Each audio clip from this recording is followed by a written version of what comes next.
नमस्कार किसान भाइयों, स्वागत करता हूं आपका अपने YouTube चैनल कृषि नॉलेज में।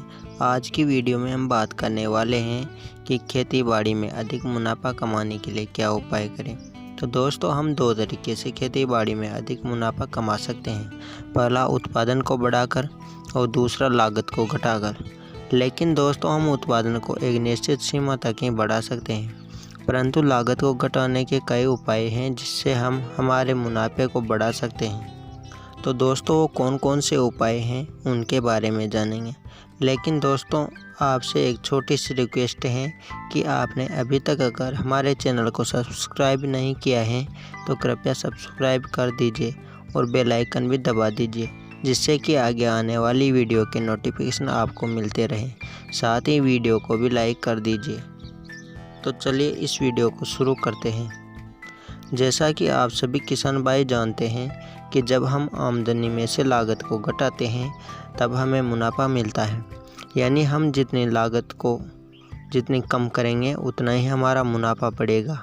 यानी ये तरीके कौन कौन से हैं जिनसे हम लागत को कम कर सकते हैं, जानेंगे इस वीडियो में आगे। हमारा पहला तरीका है लेबर में आने वाले खर्च को कम करना। जैसा कि किसान भाइयों, हम जानते हैं कि सब्जी वर्गीय फसलों में सबसे ज़्यादा लागत निराई गुड़ाई की आती है, जो कि हम लेबर की सहायता से कराते हैं। तो आप निराई गुड़ाई लेबर की सहायता से कराने के बजाय मल्चिंग पेपर या कल्टीवेटर की सहायता से निराई गुड़ाई कर सकते हैं। तो आजकल विभिन्न प्रकार के खेती से जुड़े टूल्स बाज़ार में मिलते हैं जो हमारे कार्य को आसान बनाते हैं। साथ ही इनकी मदद से समय और पैसों दोनों की बचत होती है।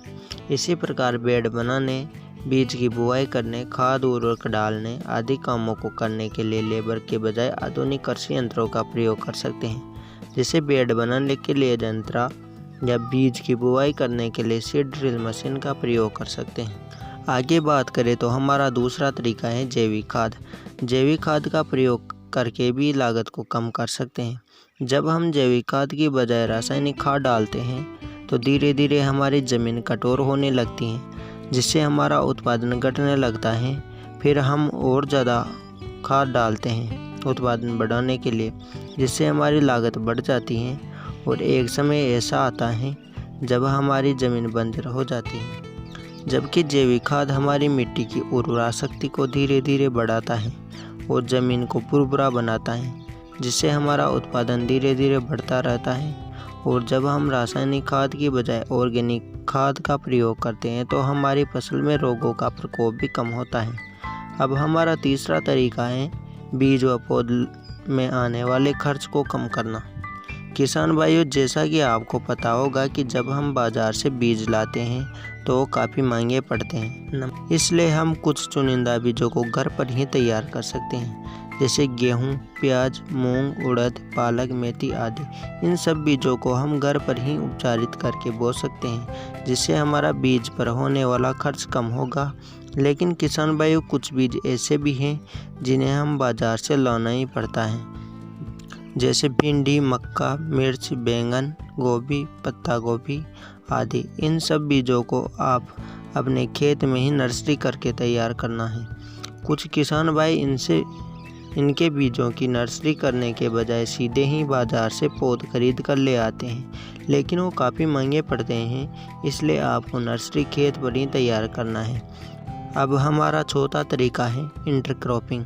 जी हाँ किसान भाइयों, इंटरक्रॉपिंग से हम दोहरा लाभ प्राप्त कर सकते हैं। जैसे उदाहरण के लिए आप भिंडी की खेती के साथ धनिया की खेती कर सकते हैं, जिससे पानी, दवाई, खाद आदि की बचत होगी। जब हम भिंडी की फसल में खाद, पानी या दवाई देंगे, यानी लागत तो भिंडी की फसल की आएगी, साथ ही धनिया भी हो जाएगा। अब आगे बात करें तो हमारा पांचवा तरीका है टाइम। आपने सुना होगा कि समय अनमोल है और हम समय की कीमत नहीं लगा सकते, इसलिए आप जिन भी कामों में अपना समय बचा सकते हैं उन कामों में समय बचाइए। जैसे ड्रिप के माध्यम से हम सिंचाई एवं फर्टिलाइजर में हमारा जो समय खर्च होता है उस समय को हम आसानी से बचा सकते हैं, और इस समय को बचाकर आप अन्य कामों में इस समय को लगा सकते हैं। इस तरह से आप मशीनों व टेक्नोलॉजी के युग में छोटे मोटे कामों में अपना समय खर्च न करें और कम लागत पर आप अधिक काम इन मशीनों से ले सकते हैं। कृषि में लागत कम करने और उत्पादन बढ़ाने में हमारा छठा तरीका है पशुपालन। यदि किसान भाइयों भैंस व गाय की बात करें तो इनका जैविक खेती में एक महत्वपूर्ण योगदान है। इनके मलमूत्र से खाद तैयार की जाती है और इनके गोबर से ही वर्मी कंपोस्ट तैयार की जाती है। इसके अलावा कीटनाशक बनाने में इनका मूत्र प्रयोग किया जाता है। यदि आप खेती के साथ साथ पशु पाल लेते हैं तो आपका बहुत सारा खर्च कम हो जाएगा। साथ ही आपको पशुओं से दूध, दही, घी आदि भी मिलेगा, जिससे आपको बाजार से लाना नहीं पड़ेगा। किसान भाइयों अगर चारे की बात करें तो खेती से प्राप्त खरपतवार, भूसा आदि से पूर्ति हो जाएगी। किसान भाइयों यदि ये जानकारी आपको अच्छी लगी हो तो वीडियो को लाइक करें, साथ ही इस वीडियो को शेयर भी करें, जिससे कि अन्य किसान भाई भी इस वीडियो का फ़ायदा उठा सकें और मेरे बताए तरीकों को अपना सकें।